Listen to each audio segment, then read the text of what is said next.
दोस्तों, क्या कारण है कि इंडिया का north eastern state Manipur Bharat में विलय होने के बाद भी कई दशकों से हिंसा और इंसर्जेंसी का दंश झेल रहा है। पिछले कई सालों से उग्रवाद, जातीय मतभेद, ट्राइबल कॉन्फ्लिक्ट्स मणिपुर को अनस्टेबल बनाए हुए हैं। हे एवरीवन, मैं हूं पंकज। इस वीडियो में बात करेंगे मणिपुर और इसके ऐतिहासिक, सामाजिक, राजनैतिक, भौगोलिक कारणों की, जिनकी वजह से मणिपुर अस्थिर बना हुआ है कई दशकों से। दोस्तों, बताया जाता है कि मणिपुर में आज रहने वाली जनजातियों में से खासतौर पर जिनके बीच कॉन्फ्लिक्ट्स हैं, वो मणिपुर की नेटिव जातियां नहीं हैं। जैसे मैती जनजाति, करीब 7th सेंचुरी के आसपास यह माना जाता है कि इनका जो मूल निवास था वो तिबेट था, जहां से वो माइग्रेट होकर मणिपुर में बसे। नागा जनजाति, इनका भी ओरिजिन चाइना में बताया जाता है और माइग्रेट होके वो मणिपुर में बसे।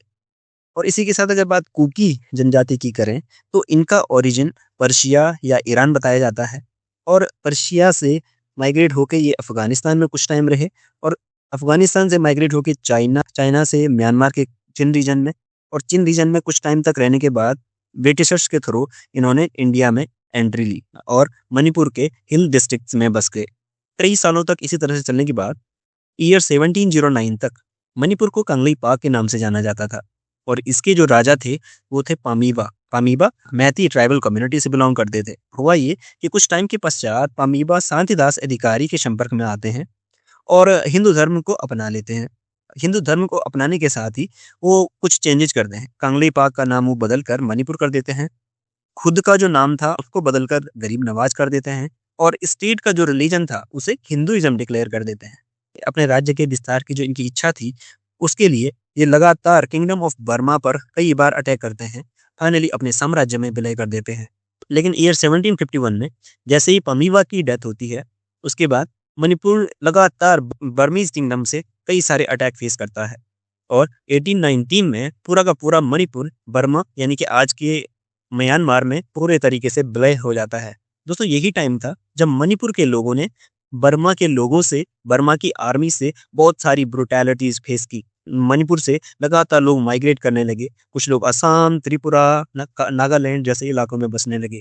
इसीलिए यह देखा जाता है, जो अगल मणिपुर के अगल बगल के जितने भी एरियाज हैं, इन सभी एरियाज में ज्यादातर मिक्स्ड पॉपुलेशन देखने को मिलती है। ईयर 1824 मणिपुर में राजा थे कम्बीर सिंह। इनके द्वारा मणिपुर के लिए ब्रिटिशर्स से मदद मांगी गई।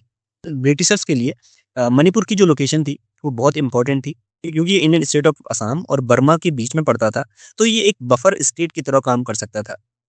इसलिए अंग्रेजों ने मदद करने के लिए तुरंत ही हाँ बोल दिया। साथ ही जैसे ही मणिपुर बर्मा किंगडम से अलग हुआ, मणिपुर को प्रिंसली स्टेट बना दिया गया, जहां पर जो प्लेन्स और वैली वाले एरिया से उनको ब्रिटिशर्स ने अपने हाथ में ले लिया। सारी की सारी पावर्स अपने हाथ में ले ली और जो हिल्स वाले एरिया थे वो राजा के अंदर रखे गए और मणिपुर को एक प्रिंसली स्टेट डिक्लेयर कर दिया गया। 1949 में जब मणिपुर का पार्शियली विलय हुआ इंडिया में, उसके बाद इंडिया ने भी मणिपुर के साथ लगभग यही पॉलिसी अपनाई, जो आज भी जो कॉन्फ्लिक्ट चल रहे हैं उन कॉन्फ्लिक्ट्स का एक बहुत बड़ा कारण है।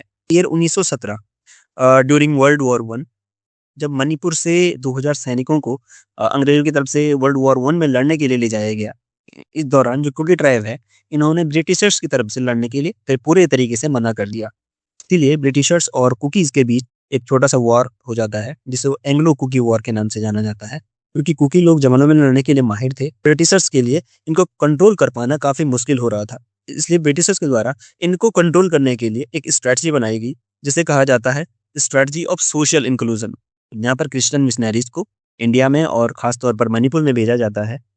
अच्छी शिक्षा, सुविधाएं और सामाजिक स्तर के नाम पर काफी बड़ी पॉपुलेशन को क्रिश्चियनिटी में कन्वर्ट कर दिया जाता है। आज भी अगर मणिपुर डेमोग्राफी को देखा जाए, तो मणिपुर की जो कुकी पॉपुलेशन है वो मोस्टली क्रिश्चियनिटी को बिलोंग करती है, जबकि मैती पॉपुलेशन मोस्टली के ईयर 1945 के आसपास एक तरफ सेकेंड वर्ल्ड वॉर चल रहा था, साथ ही इंडिया में फ्रीडम स्ट्रगल भी अपने पीक पर था और ये लगभग तय हो चुका था कि ब्रिटिशर्स इंडिया को छोड़ देंगे।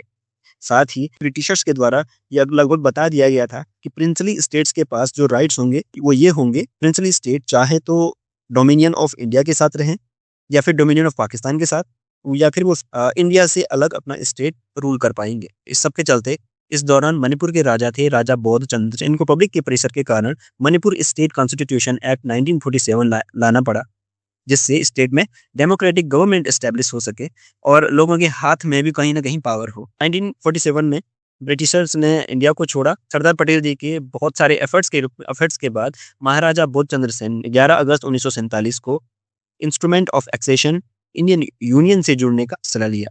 अब इसके अनुसार डिफेंस, कम्युनिकेशन और एक्सटर्नल अफेयर जो है वो भारत सरकार, यूनियन ऑफ इंडिया जो है कंट्रोल करेगी और बाकी जो इसके अफेयर्स होंगे वो मणिपुर खुद देखेगा। सिक्योरिटी और स्ट्रेटेजिक इश्यूज की वजह से भारत सरकार ने मणिपुर स्टेट कॉन्स्टिट्यूशन एक्ट 1947 को मानने से मना कर दिया। लेटर ऑन 1949 में बोधचंद्र सेन को शिलोंग में हाउस अरेस्ट कर दिया जाता है। फाइनली बोधचंद्र सेन और इंडियन गवर्नमेंट के बीच एक मर्जर एग्रीमेंट साइन कर दिया जाता है।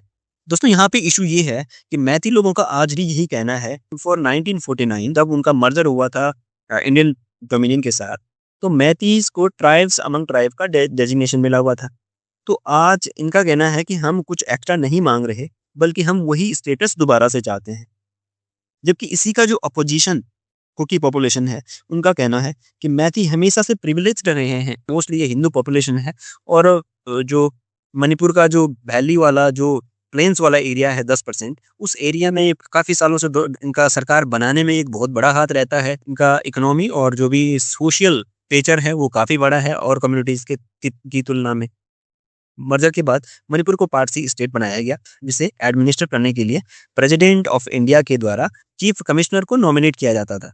1965 में मणिपुर को केंद्र शासित प्रदेश बना दिया गया और 1972 में फाइनली मणिपुर को फुल फ्लेज स्टेट का दर्जा दिया गया। तो अगली और बड़ी प्रॉब्लम है मणिपुर की, 1960 में मणिपुर गवर्नमेंट के द्वारा लैंड रेवेन्यू एक्ट 1960 लाया जाता है। यहाँ पे ये कहा गया, non tribal including Meiteis tribal areas में लैंड या फिर जमीन नहीं खरीद सकते। अगर खरीदना चाहते हैं तो उसके लिए डिस्ट्रिक्ट काउंसिल का कंसेंट लेना जरूरी होगा।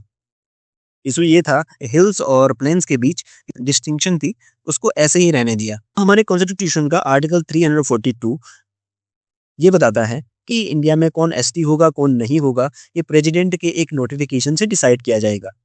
और इसमें क्राइटेरिया क्या होगा, तो उसके लिए लुक कमेटी थी 1965 की। इसका कहना था ट्राइब होने के लिए उसका प्रिमिटिव, उसका डिस्टिंक्टिवनेस, उसका आइसोलेट होना, उसका इनहैबिटेशन और उसकी बैकवर्डनेस, कुछ 5 चीजें हैं जो एक ट्राइब को ट्राइब बनाती है।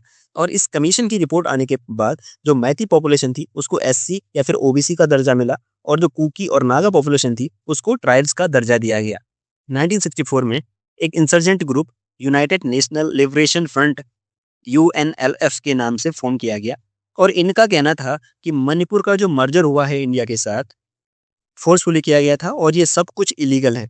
इसके साथ जो मणिपुर इम्फाल वैली है इसमें भी बहुत सारे इस तरह के इंसर्जेंट ग्रुप्स बनने शुरू हो गए। हिल्स में भी जो नागा ट्राइब के लोग थे उन्होंने भी इसके पैरेलल ग्रुप बनाना शुरू कर दिया।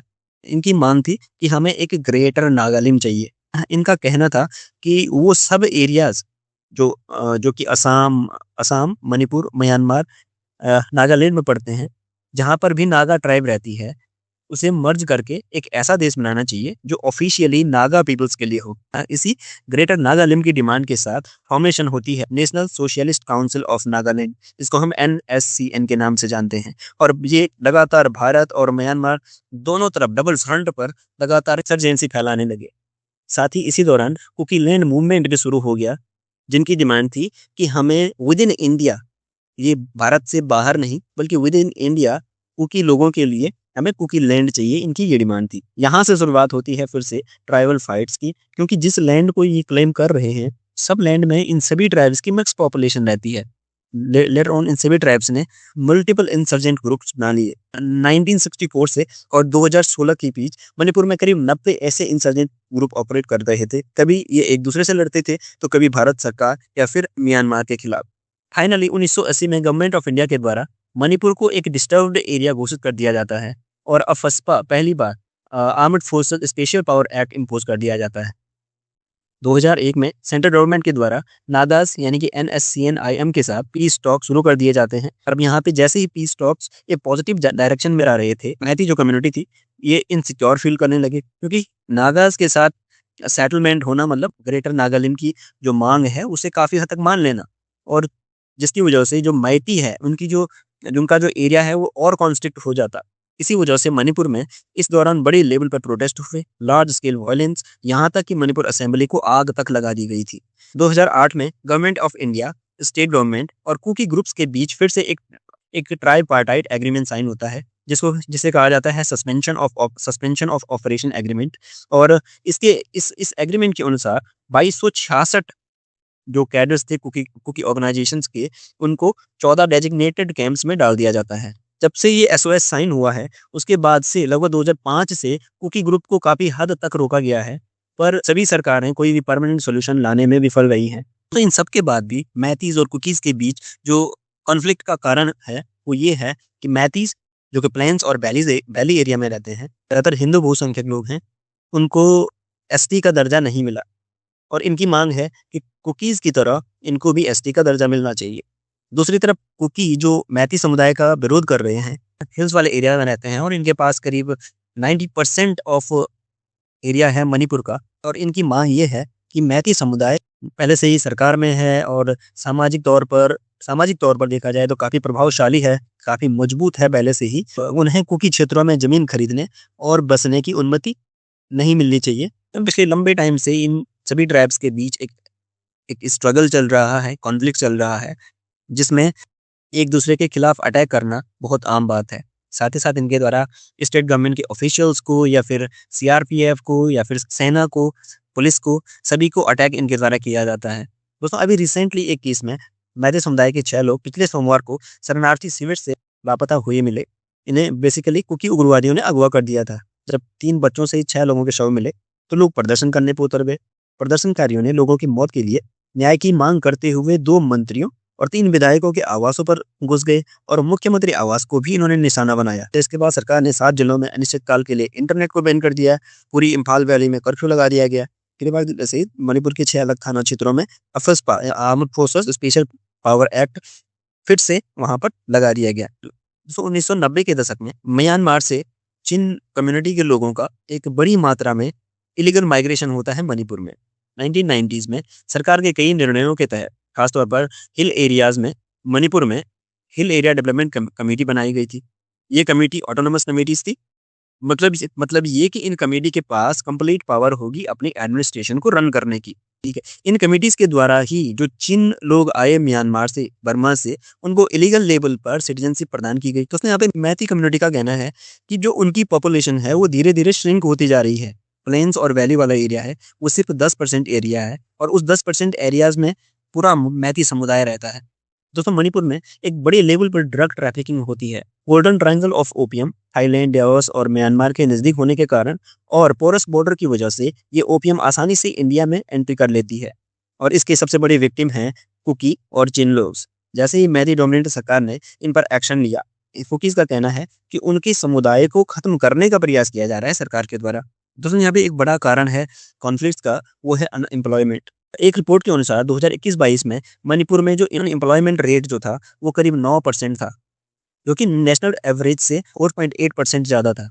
दोस्तों, इंडियन एक्सप्रेस की एक रिपोर्ट के अनुसार मई 2023 में मणिपुर में अनएम्प्लॉयमेंट रेट नेशनल एवरेज का 2 गुना था। दोस्तों, वीडियो के अंत में आपके लिए question. Recently prime minister of India Narendra Modi visited which of the following country? Option पहला है ब्राजील, रशिया, इंडोनेशिया। दूसरा है नाइजीरिया, ब्राजील, गयाना। तीसरा है गयाना, साउथ अफ्रीका, इंडोनेशिया। और चौथा है ब्राजील, इक्वाडोर एंड घाना। आपको क्वेश्चन का आंसर कमेंट सेक्शन में देना है। वीडियो कैसा लगा कमेंट सेक्शन में जरूर बताइएगा। धन्यवाद।